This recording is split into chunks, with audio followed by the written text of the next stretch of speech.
rasuluh sayyidul anam. Allahumma salli wa sallim ala sayyidina Muhammadin wa ala alihi wa ashabihi wa man tabi'ahu bi ihsanin ila yaumiddin. Rabbi shrah li sadri wa yassir li amri wahlul 'uqdatam min lisani yafqahu qawli.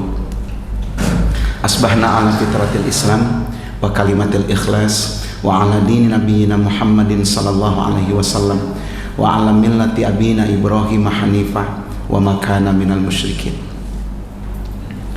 Bapak Ibu sekalian, jamaah yang dimuliakan Allah, puji syukur senantiasa kehadirat Allah. Kita dibangunkan Allah pagi ini dalam keadaan sehat walafiat. Allah bangunkan kita dalam keadaan mendapat hidayah, insya Allah. Hidayahlah yang membimbing kita bisa sholat subuh. Hidayahlah yang membimbing kaki kita sampai ke tempat ini. Banyak saudara-saudara kita yang waktunya lapang sebetulnya, tapi karena tidak dibimbing hidayah, mungkin saat ini sedang tidak berada di tempat-tempat yang diridhoi Allah. Mudah-mudahan kita semua berdoa, saudara-saudara kita yang saat ini sedang menzolimi diri mereka sendiri, mudah-mudahan di lain waktu akan bersama-sama kita memperbaiki diri di tempat yang mulia ini. Amin ya rabbal alamin. Salawat dan salam semoga Allah limpahkan pada junjungan kita Nabi besar Muhammad sallallahu alaihi wasallam. Semoga juga terlimpah pada keluarga, sahabat, dan insya Allah pada kita semua selaku umatnya. Bapak Ibu sekalian yang dimuliakan Allah, saya ini sering ditanya masalah nama. Kok jauh betul Ustaz, Aidi Afrian sama Edison. Saya orang tua asli dari Sumatera Selatan, dua-duanya Sumatera Selatan, dari Palembang. Ayah dari Oki, ibu dari Oku. Bapak Oki, ibu Oku, anaknya Oke. Ya Allah, gitu. Tapi saya lahir di Lampung, besar di Lampung, maka saya merasa orang Lampung. Saya ini termasuk orang yang nggak punya wilayah. Kalau pulang ke keluarga Palembang disebut orang Lampung. Nah, orang Lampung datang katanya. Di Lampung masih disebut orang Palembang juga, gitu. Bahkan banyak orang nyebut saya orang Padang. Bahkan dulu sempat saya disangka anaknya Pak Muswardi Tahir. Maka kalau ngisi pengajian Padang, salam sama bapak, ya. Saya heran sambil pulang itu, gaul juga bapak saya itu.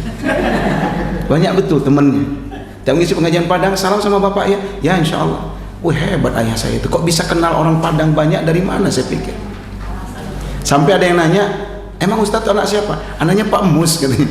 Oh Allah Akbar. Berarti saya dianggapnya anak Pak Mus. Maka beberapa bulan, sebulan sebelum beliau meninggal, sebulan atau beberapa bulan, beliau sempat hadir di masjid At-Tajriyah Raja Basa itu. Ketika saya masuk masjid, lihat di depan, beliau duduk di depan. Sorban saya lipat, saya masukin baju, saya duduk di belakang. Dijemput sama pengurus masjid, Ustaz, depan Ustaz yang khutbah. Saya bilang, ada ayahanda Pak Mus, biar beliau aja yang naik, saya mustami. Enggak, beliau datang ke sini memang lagi keliling untuk lihat khotib-khotib GMI gitu. Saya maju ke depan. Ayah, saya bilang, ayah aja yang khotib. Enggak, kata saya kesini mau dengar kamu. Karena saya dapat informasi ada orang niru-niru saya, kata, cara nyampein. Kamu tuh mirip saya kalau ceramah, kata orang-orang. Maka saya penasaran, maka saya datang ke sini. Selesai saya khutbah, dipeluknya. Alangkah pinternya kamu niru saya, kata dia. Alhamdulillah, saya bilang, niru orang baik itu baik. Yang nggak bagus itu niru orang yang tidak baik. Saya diberi nama Aidi Afrian Syah Madani dulu sama ayah waktu lahir. Cuman nggak ada akte zaman itu. Saya dikasih nama Aidi Afrian Syah Madani karena ayah saya Syahrul Madani namanya. Nggak ngerti, nggak masuk TK saya dulu. Saya nggak tamat TK ini. Nggak ada TK di kampung dulu, langsung masuk SD. Langsung masuk SD. Nggak ngerti kenapa guru SD itu kok nulisnya cuman Aidi Afrian aja. Apa dia habis tinta apa nggak ngerti saya. Syah Madaninya nggak ditulis sama dia. Aidi Afrian, sehingga di ijazah, raport dan sebagainya, KTP sampai sekarang namanya Aidi Afrian. Ketika bujang dulu buka bimbel, nama bimbelnya Thomas Alva Edison. Karena zaman itu masih ngetik begini, saya males nulis Thomas Alva-nya itu. Saya singkat T.A. Edison, T.A. Edison. Tiap orang mau belajar, Pak Edison, anak saya daftar. Pak Edison, anak saya, sound dari situ nama itu. Orang ngelihat-lihat, ibu-ibu ngelihat pengajian, TA-nya itu apa? Oh itu Taufik katanya. Nah jadi Taufik Edison. Jadi Taufik Edison. Jadi begitu riwayatnya. Akhirnya Saya ngisi di radio dulu, Ustadz jangan nama ID Afria, itu nggak familiar, susah mengingatnya. Kalau nama jual gitu, nama jual, nama udara itu harus yang mudah diingat. Ilham misalnya, Khalid, yang mudah-mudah diingat. Kalau ID Afrian itu susah Ustaz, susah menghafalnya. Sementara kita mau jualan kalau di radio Ustaz. Jadi apa? Kalau nggak nama itu aja Ustaz, Edison itu aja Ustaz Edison. Pantes tak Ustaz kok namanya Edison sebenarnya. Nggak apa-apa Ustaz. Itu mana bagus kata dia, nilai jualnya bagus, orang gampang menghafalnya. Ya udah kalau memang baik begitu. Jadi ngisi di radio, Ustadznya Ustadz Edison. Walaupun agak sedih juga kadang-kadang ketika ngisi tabligh akbar, sampailah kita pada acara yang dinanti-nantikan, Mau'izatul Hasanah oleh Yang Mulia Al-Mukarram Ustadz Edison katanya. Ya Allah. Gitu jadi riwayatnya begitu. Kenapa nama kok jadi jauh gitu? Nama bimbel seharusnya. Walaupun ujung-ujungnya jadi nama hoki. Orang lebih banyak hafal Edison daripada nama yang asli. Nah, ini Ustadz Ali pinter ini. Dia tahu saya kurang baca. Sehingga ditentukannya Ustadz, tema Ustadz Tazkiyatun Nafs. Jadi Ustadz nggak bisa lagi ceramah suka-suka Ustadz. Mesti ada silabusnya Ustadz katanya. Landasannya mesti jelas. Wah, ini PR berat ini. Karena tambah tua ini tambah malas membaca. Kita lebih senang dengar daripada membaca, lebih senang diskusi daripada membaca. Tapi ternyata memang orang yang banyak membaca itu lebih baik daripada orang banyak dengar. Karena kemampuan kita menangkap itu sedikit. Kita ngobrol banyak, diskusi banyak, paling 10% saja yang kita tangkap itu. Beda kalau membaca. Membaca itu bisa diulang-ulang. Maka mohon maaf kita dengar ceramah gitu. Apalagi kalau ada lucunya. Yang diingat lucunya itu. Isinya diingat. Isinya diingat. Yang diingat lucunya. Yang diingat lucunya. Nah maka sebetulnya membaca ini sesuatu yang, maka saya walaupun terbebani sebetulnya bersyukur dipaksa akan banyak membaca ketika memang harus ada literasi, harus ada bukunya. Nah maka saya cari-cari, ketepatan saya yang paling berat sebetulnya Tazkiyatun Nafs, membersihkan jiwa. Kenapa berat? Saya yakin jiwa saya masih perlu dikoreksi ulang gitu. Seharusnya yang ngisi-ngisi model begini Ustaz Hilmudin gitu ya, yang memang sudah teruji jiwanya. Kalau Edison ini masih karena bolak-balik jiwanya. Tapi saya yakin tidak ada yang ditakdirkan Allah kecuali itu baik untuk kita. Mungkin inilah cara Allah supaya saya memperbaiki jiwa, memperbaiki ruh, memperbaiki kalbu. Maka saya dihadapkan dengan satu buku Tazkiyatun Nafs. Buku ini sebenarnya karangan Imam Al-Ghazali yang lebih kita kenal dengan Ihya Ulumuddin. Ditasrih, diperjelas, dibahas kembali, dibersihkan dari hadis-hadis yang dhaif oleh seorang ulama besar namanya Sayyid Hawa. Ini ulama pergerakan, ulama yang hidup dalam pertarungan ideologi di Mesir, di Timur Tengah. Buku-buku beliau banyak yang menyejarah. Ada buku Tauhid, Allahu Jal Jalaluh, ada Ar-Rasul Muhammad SAW, ada Al-Islam. Buku-buku beliau yang sempat terkenal di Timur Tengah, bahkan diterjemahkan ke bahasa Indonesia. Nah beliau mengkaji Ihya Ulumuddin karangan Imam Al-Ghazali, seorang imam yang mendapat gelar Syekhul Islam gitu. Maka hari ini mungkin kita mukadimahnya aja dulu. Jamaah sekalian, dalam buku ini ditulis para Rasul alaihissalam diutus untuk mengingatkan kita kepada ayat-ayat Allah, mengajarkan hidayahnya dan mensucikan jiwa dengan ajarannya. Ta'lim, tazkir dan tazkiyah termasuk misi terpenting para rasul.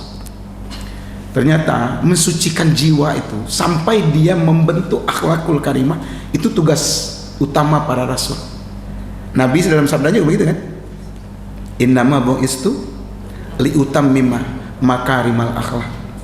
Tidaklah aku diutus kata Nabi melainkan untuk menyempurnakan akhlak. Dan akhlak itu tidak mungkin muncul dari hati yang tidak bersih. Orang beriman ketika imannya kadang tidak stabil, tidak mungkin memunculkan akhlakul karimah. Akhlakul karimah itu hanya muncul dari hati yang bersih, yang imannya stabil karena kebersihan hati. Bicara ayat Al-Quran, alangkah banyak ayat Al-Quran yang memerintahkan itu. Yang sudah kita hafal misalnya dalam surat Asy-Syams, wasyamsi waduhaha, setelah Allah bersumpah dengan begitu banyak makhluk ciptaannya, wasyamsi waduhaha, wal qamari idza talaha, wan nahari idza jallaha, wal laili idza yaghshaha, was samai wa ma banaha, wal ardi wa ma tahaha, wa nafsin wa ma sawwaha, fa alhamaha fujuraha wa taqwaha, qad aflaha man zakkaha. Setelah beliau bersumpah dengan makhluk-makhluk ciptaannya, demi matahari ketika dia memancarkan sinarnya di waktu duha, dia sebut makhluk-makhluknya yang hebat itu. Sungguh kata Allah, kami ilhamkan pada jiwa manusia itu dua, yaitu sifat fujur dan sifat takwa. Agak sedih kita baca ayat ini. Kenapa? Allah sebut fujurnya di depan, baru takwanya. Apa artinya? Kecenderungan kita untuk fujur itu lebih kuat daripada untuk takwa. Kalau untuk fujur nggak usah dibimbing, orang bisa dengan sendirinya. Orang bisa menjadi pencuri tanpa harus ada mentornya. Orang bisa menjadi koruptor tanpa harus ada tauladan dari atasannya. Orang bisa menjadi pembangkang tanpa ada contoh yang dia lihat. Orang bisa menjadi pezina tanpa harus belajar.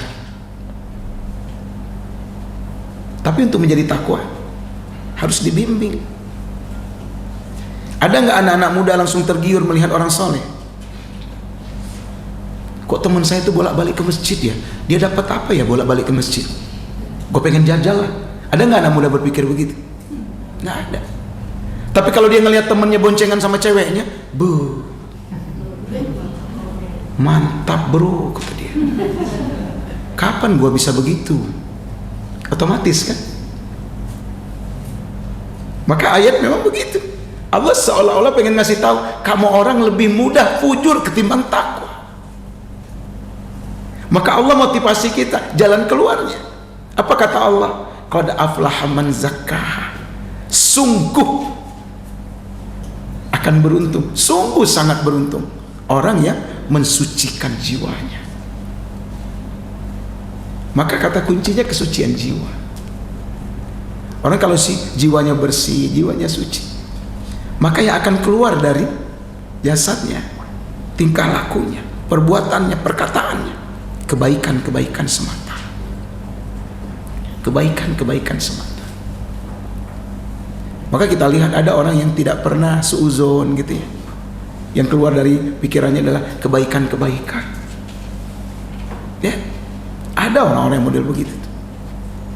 Ada orang-orang yang model begitu. Tapi ada orang yang hatinya dipenuhi oleh buruk sangka. Buruk sangka semua. Sehingga yang keluar buruk sangka, keluhan gitu kan. Keluhan, nggak ada yang bagus di matanya. Orang jalan cepet amat jalan kayak nagih utang. Orang jalan lambat kayak pengantin sunat gitu. Nggak ada yang benar tinggal orang. Lihat orang gendut, ini pasti banyak makan ini gitu. Lihat orang kurus, kurang gizi gitu. Iya, nggak ada yang benar orang. Sebetulnya bukan orang yang bermasalah. Siapa yang bermasalah? Dirinya.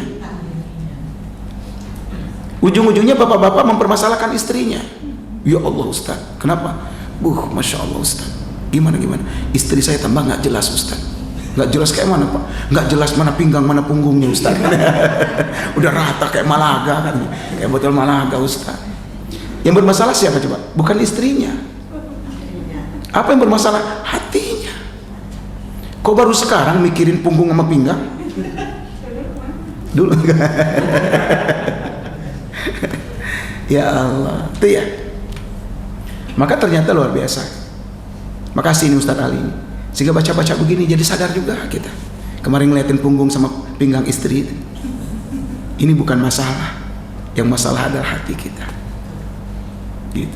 Maka banyak sekali ayat-ayat Al-Quran, kita bacain sedikit ya.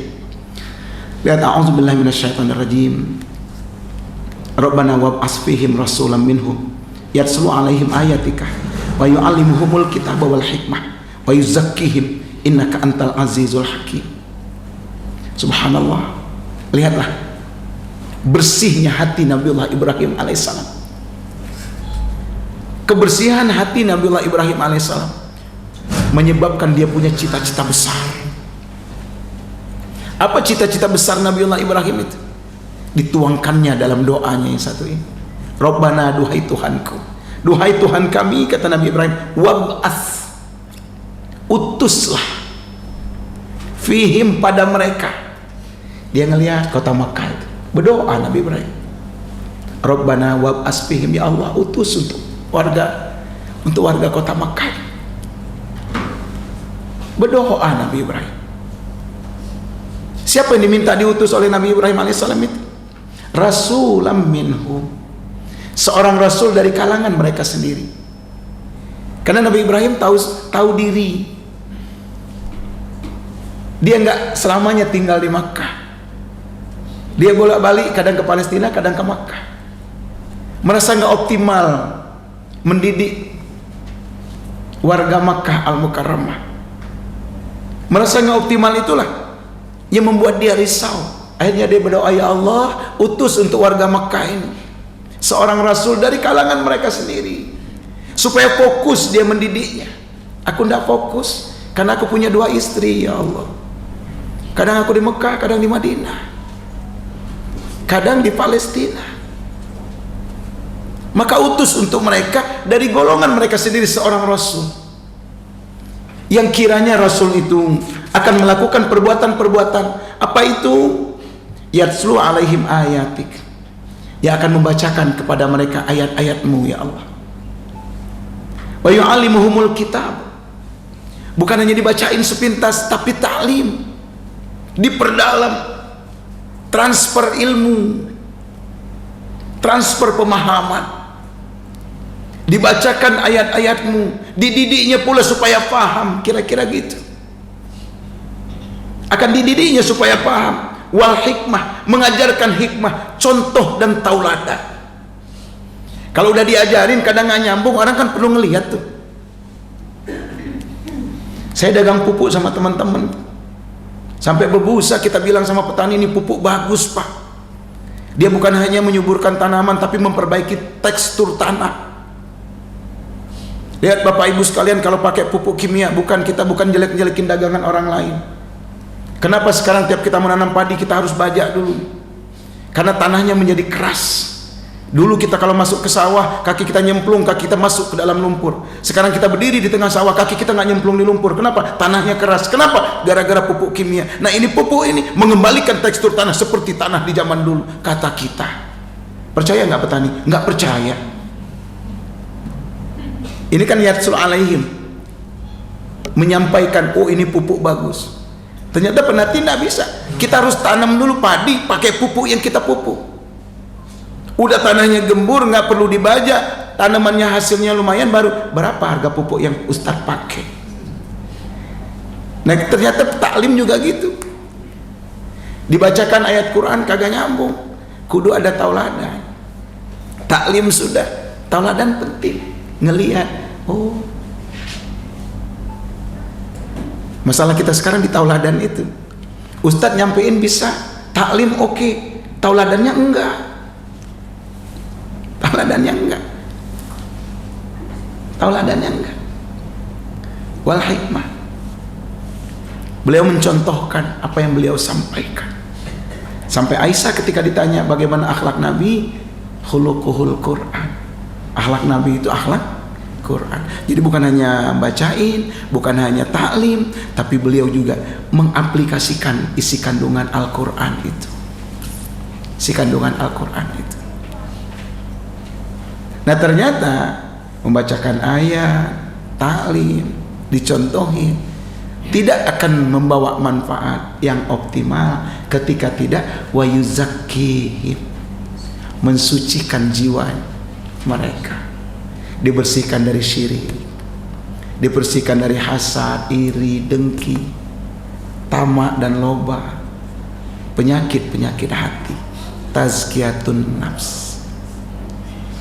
Jadi doa Nabi Ibrahim ratusan tahun yang lalu, ribuan tahun yang lalu, Allah kabulkan dengan mengutus seorang Nabi yang paling agung, yaitu Nabi Muhammad sallallahu alaihi wasallam.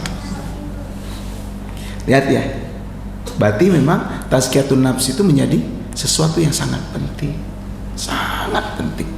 Sebanyak apapun kita belajar, sebanyak apapun kita hadir di majelis ilmu, akan sulit kita mengaplikasikannya menjadi sebuah ilmu yang bermanfaat ketika memang hati kita bermasalah. Tazkiyatun nafs. Maka sungguh banyak di antara kita yang belajar, banyak di antara kita ilmunya banyak, tapi kenapa kita nggak aplikasikan? Umat Islam ini yang ilmunya banyak banget, tapi bicara akhlak belum tentu. Maka wajar kalau seorang ulama pernah pergi ke Prancis, dia berkata, demi Allah, aku tidak melihat Muslim di Prancis ini, tapi aku merasakan keberadaan Islam di Prancis. Sebaliknya, kata beliau, aku melihat Muslim begitu banyak di Mesir, tapi aku tidak merasakan Islam di Mesir. Tidak kita aplikasikan ajaran agama kita itu, tidak membumi, dia menjadi ajaran yang di awang-awang. Apa penyebabnya? Bisa jadi tazkiyatun nafs. Nggak usah yang gede-gede lah, nggak usah yang berat-berat, yang ringan-ringan aja. Kita yang rajin ngaji ini pasti sering dibahas tentang salam aja, absus salam, menyebarkan salam. Sama siapa kita menyebarkan salam?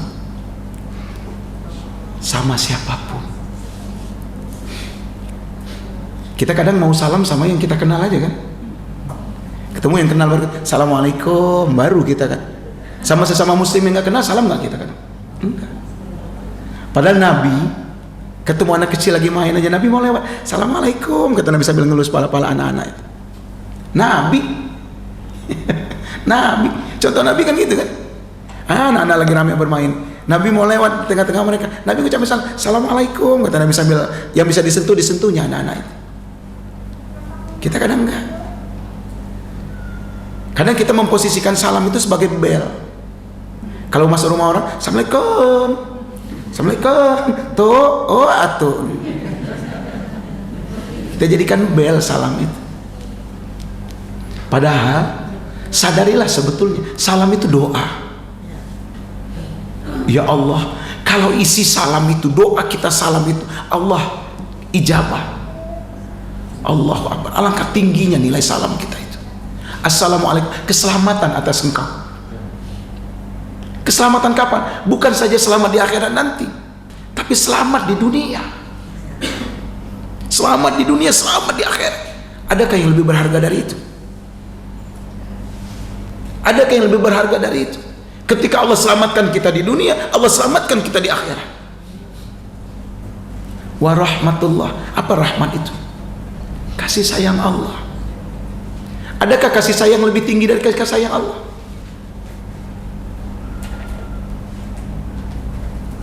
Kalau seorang pemuda ingin mendapatkan kasih sayang seorang wanita yang dia kasih, dia berkorban begitu banyaknya. Sebesar apa kasih sayang diberikan oleh seorang wanita kepada pemuda, walaupun dia mencintai. Tapi kalau bicara kasih sayang Allah, Allahu Akbar.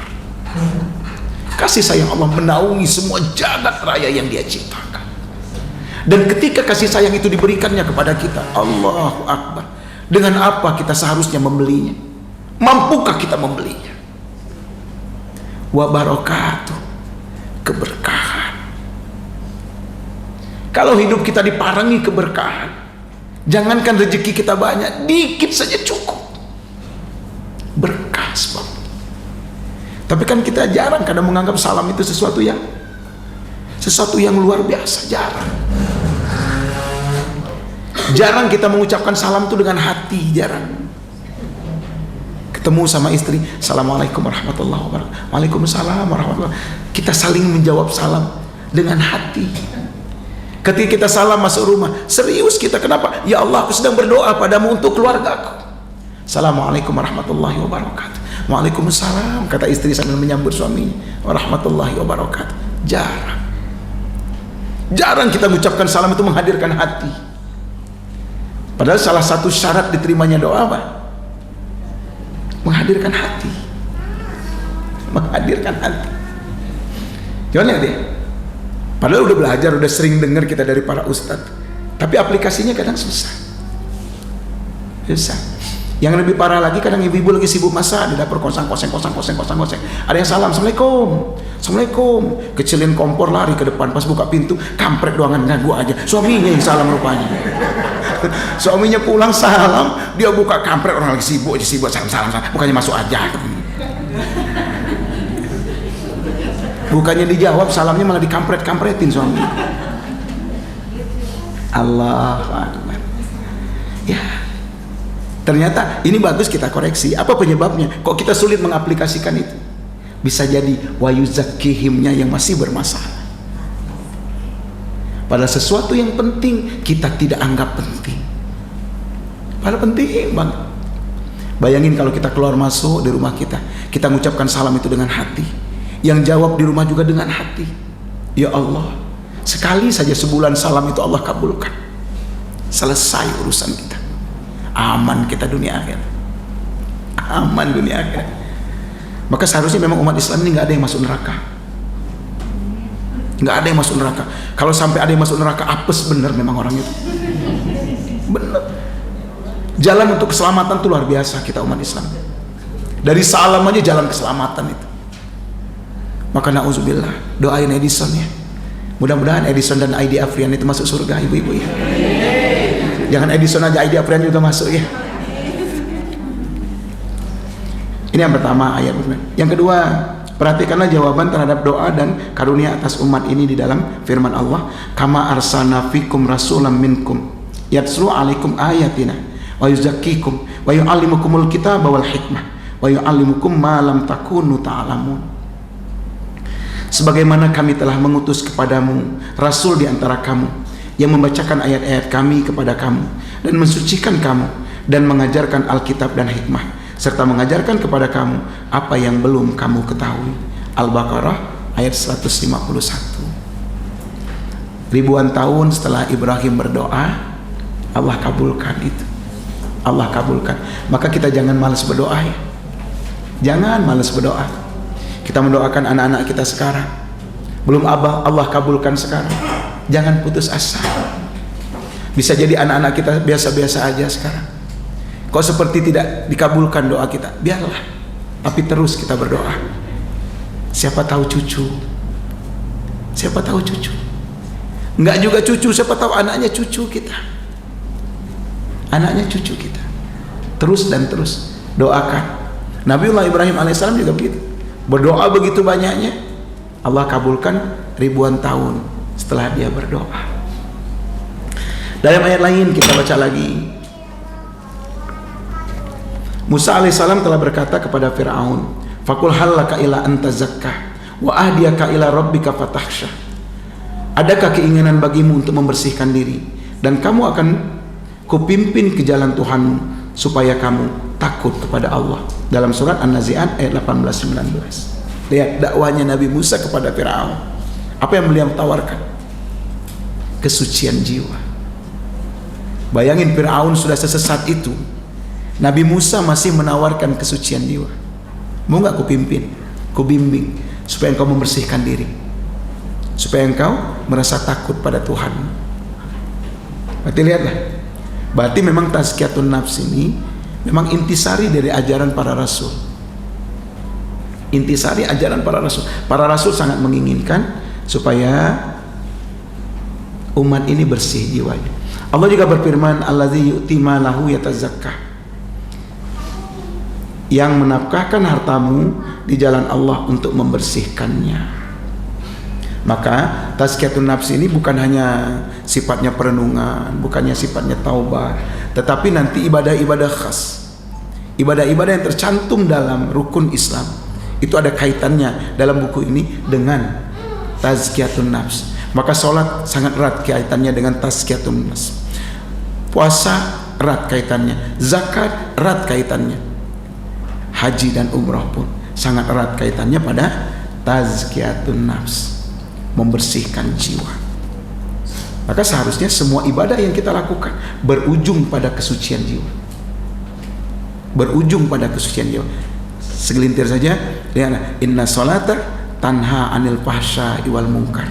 Sesungguhnya sholat itu mencegah seseorang dari perbuatan keji mungkar. Siapa yang bisa menghindarkan maksiat?